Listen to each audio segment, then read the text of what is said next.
much, Martin.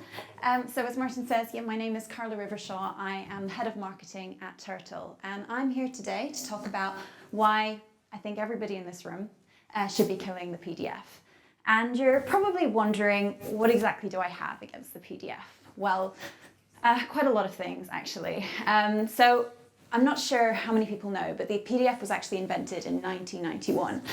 And yet it is still something that we in marketing today use as a primary way to publish our content online.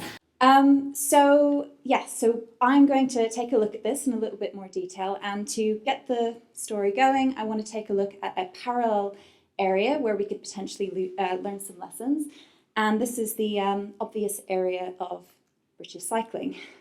So British cycling, for about a period of 100 years, we were in a really bad place. These days, we obviously have people like Chris Froome and Bradley Wiggins and Mark Cavendish, but it wasn't always like that. And there was a very definite moment in time when that changed. So what I'm going to have a look at now is what changed, and is there anything we can learn in marketing that we could apply to our content? So 100 years of hurt.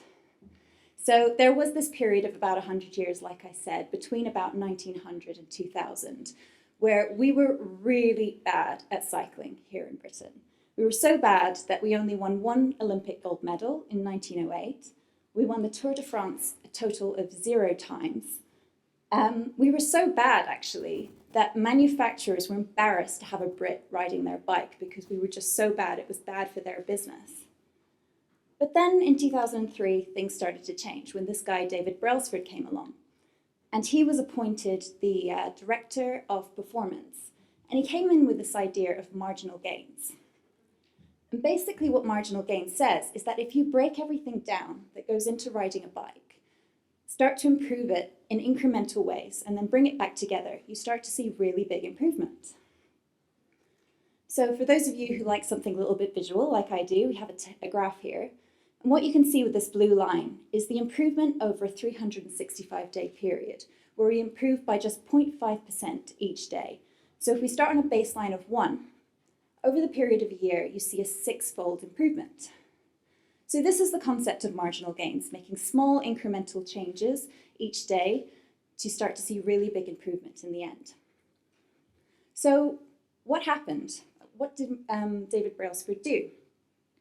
So he started to do things like getting the insides of the vans that transported the bikes painted white, so that they were able to detect if there was any dirt or microscopic pieces of dust that would impact on the aerodynamics of the bikes. He introduced things like heated shorts, so that the muscles were at optimal temperature on the riders, so that they were able to perform better. They also started to rub alcohol on the outside of the tires so that they would grip better with the roads that they were cycling on. And he even went as far as to bring in a group of GPs to teach the cycling team how to wash their hands properly so that they wouldn't get sick as often and therefore could train more and perform better. So what kind of results did we see from this? Well, I think the results really do speak for themselves.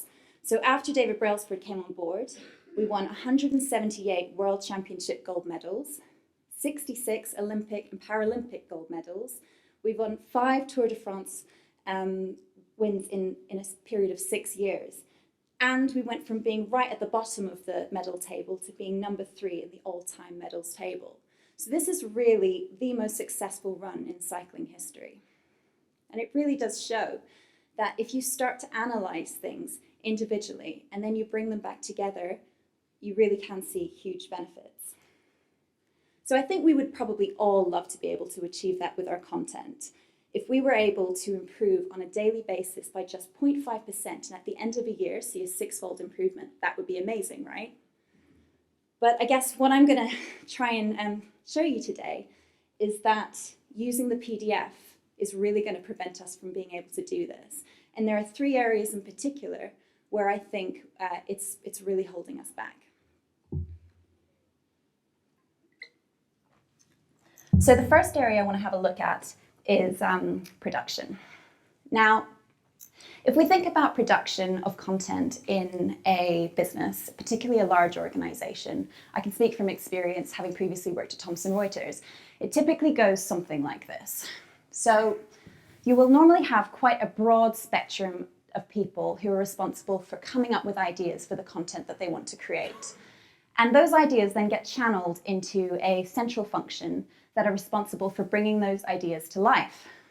So normally those people, whether it's an external agency or an internal agency, will have access to specialist knowledge and specialist skills and probably specialist tools such as InDesign to be able to create that content. Now the problem with that way of working is that it often creates this bottleneck. It's really, really difficult to get your content through, and often you are waiting a really, really long time for that content to be produced. It's also often very, very expensive, particularly if you're working with external agencies. And it's just incredibly cumbersome, particularly if you're providing feedback and there's this kind of back and forth until eventually you've arrived at the final product. So this is what we call a centralized model.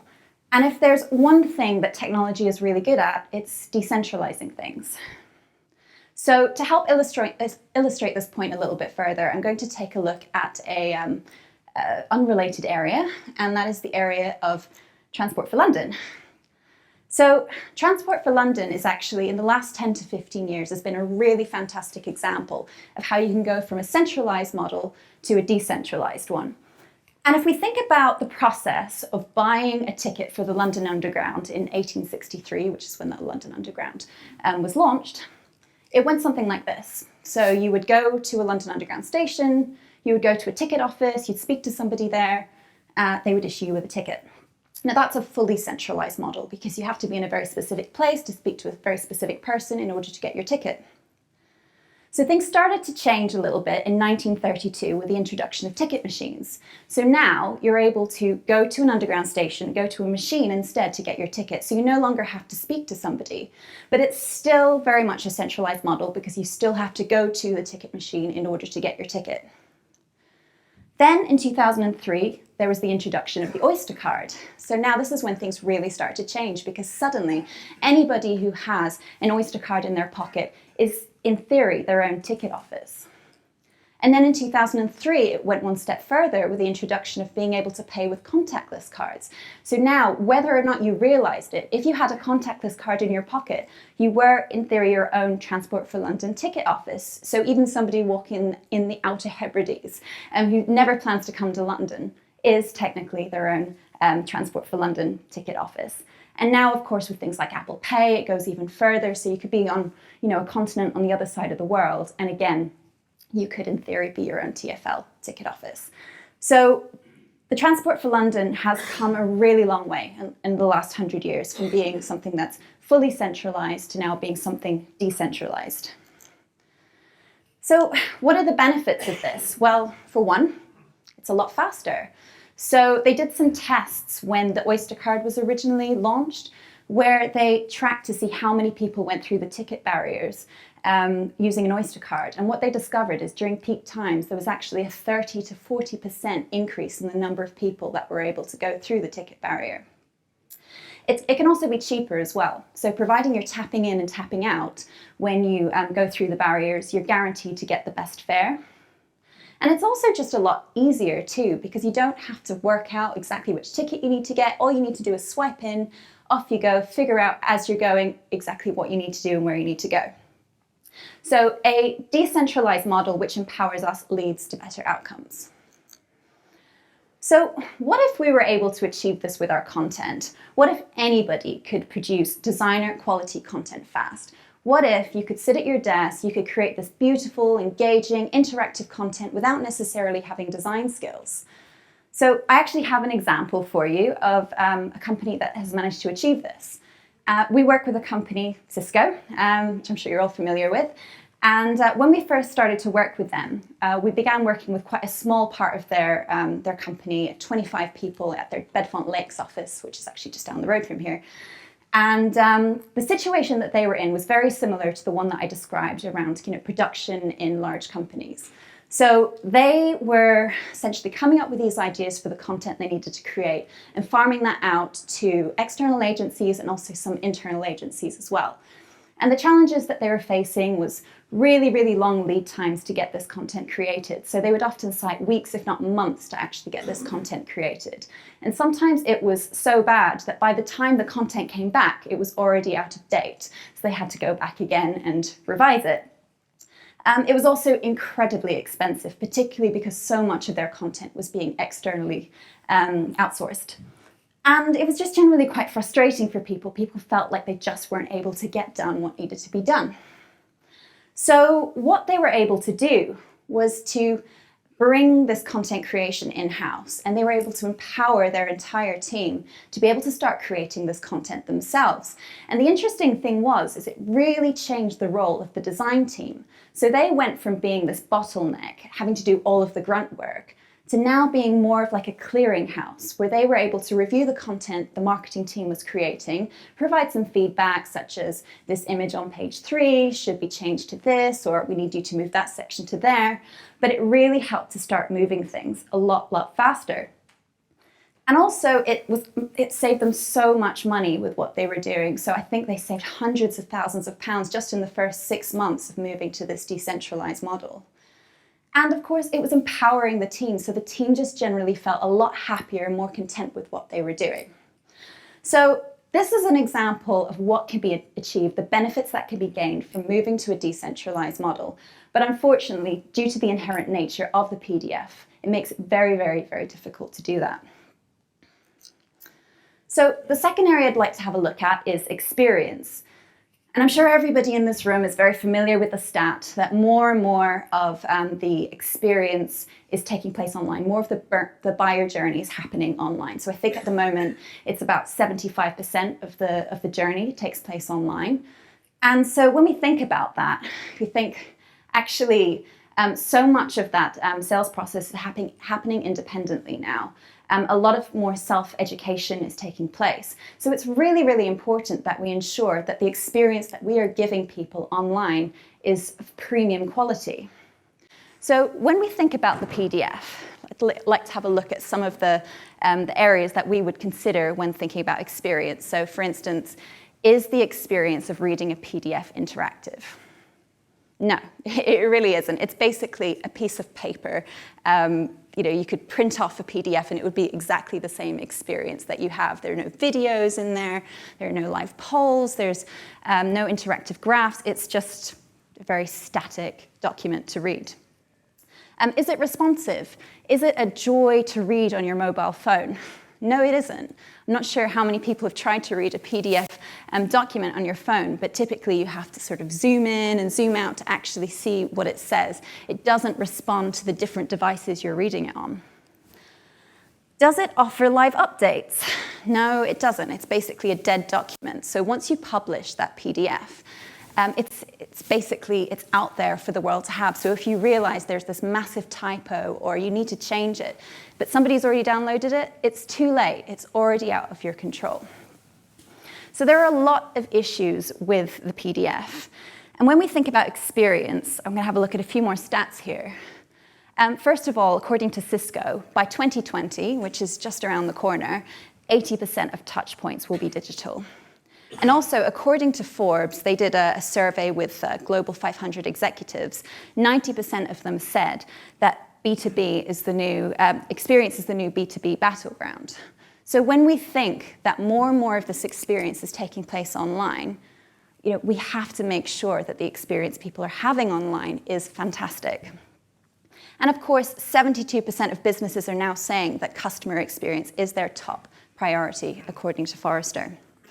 So to help illustrate this point a little bit further, I'm going to have a look at another kind of unrelated area, and that's the world of banking. And hopefully everybody here is familiar with Monzo. But for anybody who isn't, basically Monzo have looked to really disrupt the high street banking sector. So what you're seeing is, I'm sure many people here have experienced this. For instance, you want to set up a new bank account with a high street bank and you might contact them and say, hey, I want to do this. And they say, yes, that's no problem. Can you come in 3 weeks' time at 10:15 on a Wednesday? And you're like, well, that's not very convenient. Now, with Monzo, what you can do is you can go onto their website, and then within 3 minutes, you've opened your bank account, and by 9 a.m. the following morning, they will have issued you with your bank card. So it's a much more streamlined process. It's convenient, it's interactive, it feels really personal as well. They've actually sort of made banking fun, if that's possible. And if you look at some of the really cool things that they've done, for instance, I think last year, probably about this time last year, BA had one of their many situations where they lost a whole bunch of card details. And all of the high street banks were scrambling around, trying to figure out what do we do with the situation. Basically what Monzo did is they had a look through their customer records. They identified anybody who'd made a transaction with BA recently. They sent them an email to say, hey, this situation has happened. Just so you're aware, we've issued you a new card in the post, which will arrive by 9 a.m. tomorrow. You can continue using your card, but just please make sure once your new card arrives that you get rid of your old card. So that's just a really fantastic experience and something that the high street banks could have done, but they just haven't been doing it. So how does this translate? So having a look at their Twitter feed, what you can see is just pure adoration from the customers. They're going on there to say how much they love their bank. And Monzo are really great at sort of providing this sort of fantastic experience. So for instance, you can get paid a day early. And so if you get your salary on a particular day each month, then Monzo will just give you your salary a day early. I mean, it's so simple. And again, something that high street banks could have been doing for years, but they haven't been. But then if you have a look at the high street banks and what's going on their Twitter feed, what you see is a very different story. So you see very unhappy customers who are complaining to their bank about the awful experience that they're having. So again, going back to the fact that so much of the experience is now online, we should be making sure that the experience that our customers are having is premium. And as you can see, HSBC customers definitely don't feel that way. So going back to the PDF then, is it really providing a great content experience? No, I mean, it's static, it's boring, it's just, nobody really enjoys reading a PDF. But what if that could change? What if we were able to kind of provide a fantastic experience for our customers with the content that we're putting out there? What if we could be the Monzo instead of HSBC? So I have another example for you with a customer that we worked with, and that's T. Rowe Price, who are an asset management firm. And basically the situation that they had was that they used to publish most of their content on their website in PDF format. And they noticed they weren't getting particularly good engagement rates with that content. So what they did is they switched to a far more engaging, interactive content environment. And what they noticed after they'd been doing that for a little while is that the people that went onto their website and viewed this content typically spent 5 times longer on their website afterwards. So what's quite interesting about this is by providing that really engaging experience, you're sort of like ticking that emotional box for people where they feel really good and positive about you and your brand. And that makes them want to spend more time with you on your website. So content, providing a great experience through your content is a really, really good way to do that. So the final example I'd like to have a look at is around measurement. And as our friend Lord Kelvin said, if you can't measure it, you can't improve it. And I think we all understand this as marketers, right? I mean, we are constantly being put under pressure by our businesses to deliver more, to prove the ROI on what we are doing. And unfortunately, the PDF really doesn't do measurement. So yeah, okay, you know how many people downloaded your content and you know who downloaded it. But that's kind of where it ends. You don't really know much beyond that. You don't know whether those people actually read the content. You don't know how long they read it for. You don't know which parts they read, which parts they didn't read. You don't know where they dropped off. You don't know whether they shared that content. I mean, that's a big black hole. We really don't know very much about our content. And I mean, in 2019, this is kind of criminal, really, when everyone and their dog is sending data. I mean, our cars are sending data to us, our watches. I mean, I have a smartwatch and I'm obsessed with how many steps I'm doing each day, how many calories I'm burning. Our ovens can send data to our phones to let us know what temperature it's at. Our boilers send data, our light bulbs send data. And when we put this slide together, when we said everyone and their dog is sending data, we did wonder, like, do dogs send data? And the answer is yes, yes they do. So you can actually buy a collar for your dog, which will start to track the behavior patterns of your dog. And it will tell you things like if your dog isn't eating enough, or if it's suddenly not exercising as much. So it can kind of flag early signals of perhaps something wrong with the dog. And when we spend so much money and so much time creating our content, but we don't actually get as much data back from that as our dog. So interesting. So if our content doesn't tell us how it's doing, how do we improve it? And the answer is we don't. You know, I mean, if all we can go off is how many people have downloaded our content, that really doesn't tell us very much. It doesn't really tell us whether they found our content interesting, whether it was relevant to them, whether there was any intent behind that.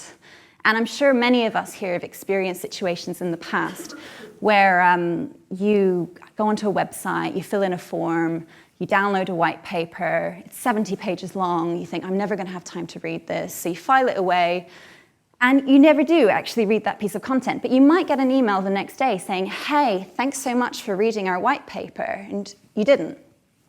So what I would like to do now is look at one final, quite obvious parallel, actually, and that is Netflix. And I'm sure everybody here is very familiar with Netflix. And what they've been able to do is to really start to track exactly how people are engaging with their content.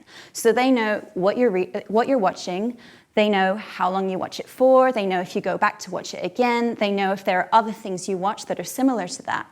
And what that helps them to do is to be able to start creating content that they know you're going to love. They know before they go and create it exactly what their audience wants to see. So they're able to really tune their content so that it's most relevant to you. But if you don't have that data, that makes it really, really difficult to do. So what if we could see beyond the basics? What if we could understand what our customers wanted to be able to create content that was really tailored to their needs and their wants? So my final example of a customer that's done this is a customer called Willis Watson, who are a risk management firm. And what they had, the situation they had, and this might resonate with some people in this room, is they launched an annual report. And they would typically get a few thousand downloads off the back of this report. And the marketing team would hand those few thousand leads over to salespeople. And the salespeople would look at them and say, I don't really know what to do with this data. Like, where do we even start with this list? And so they would just generally put those in the bin because they just didn't really know what to do with it. It didn't tell them anything. So what Willis Towers Watson did was they moved over to this more interactive way of creating content where they could actually track the analytics of exactly how people were consuming that information. And what this enabled the sales team to do was to start to say things like, we have this product we want to sell, and we know we can sell it to people in this geography. So can you pull us a list of anybody based in Paris who's read the section on the North African energy market for 5 minutes or more? So suddenly the marketing team was able to say, sure, here are 50 leads, actual leads this time, of people who have read that section for 5 minutes or more. And the sales team actually then had something they were able to do something with. And it went one step further, in fact, where the marketing team were able to say, well, actually, you know what? We've discovered that there's this area in South America where people are really interested in this particular topic. And this wasn't even something the business was focused on. They didn't realize there was actually this opportunity in South America. So suddenly marketing is kind of taking a step forward and being able to say, right, we know more than you guys know about our audience. So that's really helping them to position themselves as a strategic partner for the business. And I think that's really all any marketer could possibly want.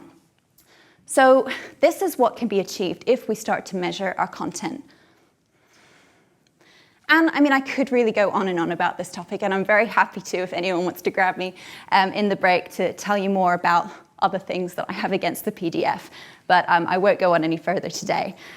So I guess just to wrap up then, the question is, going back to British cycling, can we do a David Brailsford? And the answer is absolutely yes, but we're not going to be able to do it on a penny farthing. We have to take advantage of the technology that's available to us, and we've got to upgrade that bike. And unfortunately, in the content world, the PDF very much is that penny farthing. There are just so many issues with it, and we shouldn't be relying on that as our way to publish content anymore. It's no good for production, it's a terrible content experience, and we can't measure it. So hopefully I've given you guys some food for thought. I'm not sure if there's any time for questions, but if there is, I'm happy to take any. Otherwise, happy to speak to you afterwards. Thanks very much.